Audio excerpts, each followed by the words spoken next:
বর্তমানে অভিনেত্রী তানজিন তিশা নানান অভিনেতাদের সাথে জুটি বেঁধে কাজ করছেন। তেমনই এবার জুটি বেঁধেছেন তরুণ অভিনেতা ইয়াশ রোহানের সাথে।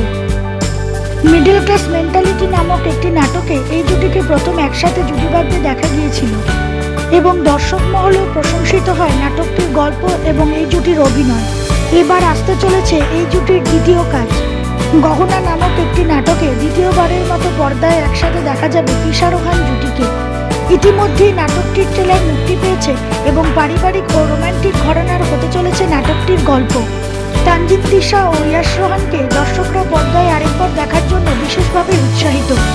এই নাটকটি খুব শীঘ্রই জি সিরিজ বাংলা নাটক ইউটিউব চ্যানেলে মুক্তি পাবে। রোহান তিশার আপকামিং গহনা নাটকটির জন্য অনেক শুভকামনা রইল।